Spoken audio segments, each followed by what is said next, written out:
Alright folks, welcome to True Scottish History. So in this video I'm going to be talking about what I think of Braveheart and Outlaw King. Well, to give you the one-page summary, I think they're both really good movies.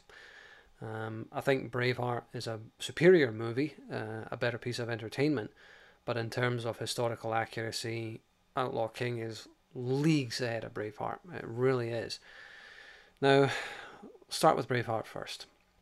This was Mel Gibson's very first attempt at directing a movie even, and I would say that he did a fantastic job. I think as a piece of art, as a piece of film, Braveheart is incredible. It's very well shot, the editing is superb, the score, the music is out of this world. It's really good. It hits all the emotional beat, it has a very good story structure. I think it's pretty well written. The acting is phenomenal from everyone. I think Patrick McGoohan particularly just knocks it out of the park. It's just a complete home run.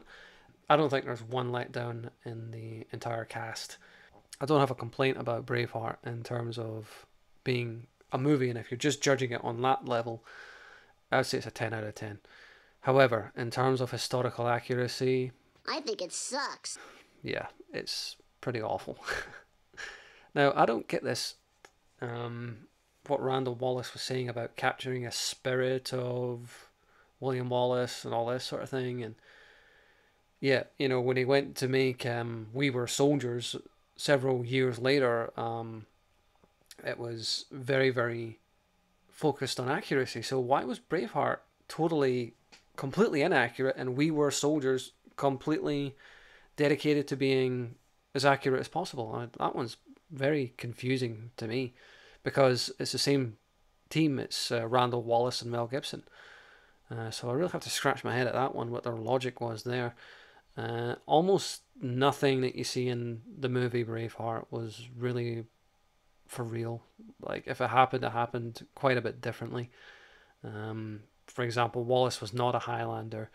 Overly simplistic. That's maybe my biggest criticism of Braveheart, is they dialed it back to a level of simplicity which they didn't really need to. I think the audience could have followed the account of Henry the Minstrel pretty well. I mean, it's not really that complex, and most of Wallace's major victories, apart from the Battle of Stirling Bridge, which incidentally has no bridge, are completely skipped over. I mean, like, the idea, but I say it was overly simple. Like, for example, Wallace wins one battle and they make him guardian.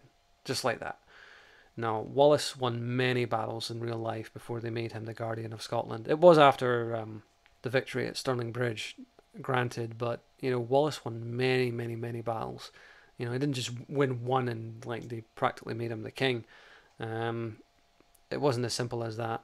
Braveheart is basically a cartoon. If you think of it in those terms and just turn your brain off and sit and watch it, you'll enjoy it. But if you start thinking about it, that's when it kind of falls apart a bit.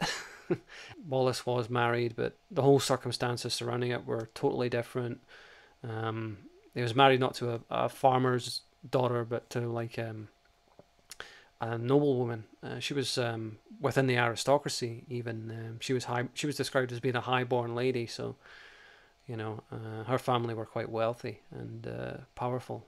The costumes are the biggest issue I have with the film. The fact that armour does absolutely nothing. It's like they're all in cosplay.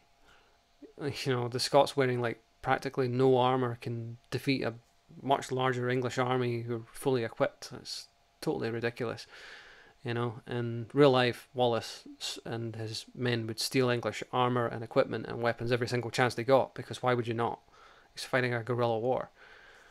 So I still kind of cringe when I see this scene where they capture the English outposts, and then next scene they're not wearing the armour anymore. It's like, what's even the point of that?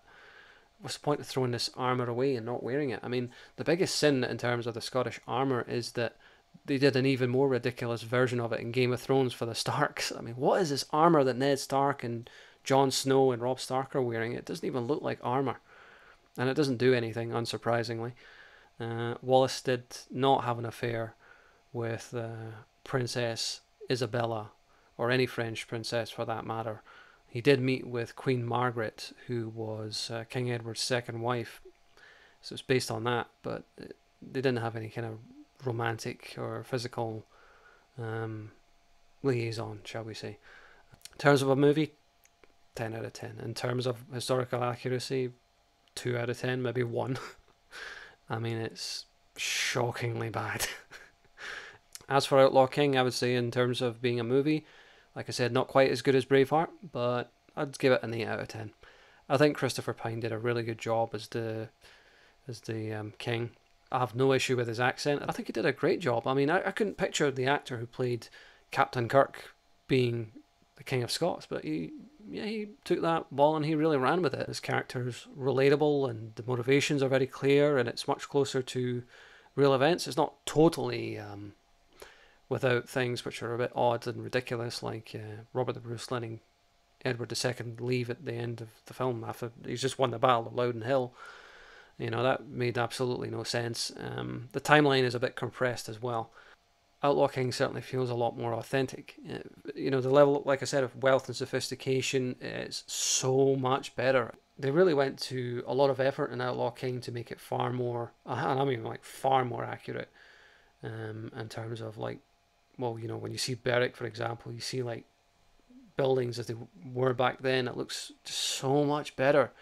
It's much more real. It's much more down to earth. It's not so much of a cartoon as what Braveheart is. I mean, Braveheart, like I said, is pretty much a cartoon. The structure of Outlaw King is more coherent. It's easy to follow. You know, you're never left asking who's this guy and who's that guy and all this sort of thing. You can follow it pretty well.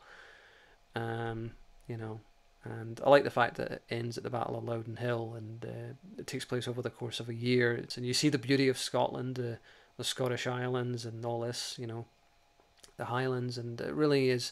Outlaw King, in a way, is kind of an advert for Visit Scotland because it really shows the beauty of the country very, very well. So, in terms of rating the film, 8 out of 10. In terms of historical accuracy, I would say 9 out of 10, especially in comparison to Braveheart. So, that's my thoughts on Braveheart and Outlaw King, and let me know in the comments below what you thought of them. Anyway, thanks for watching.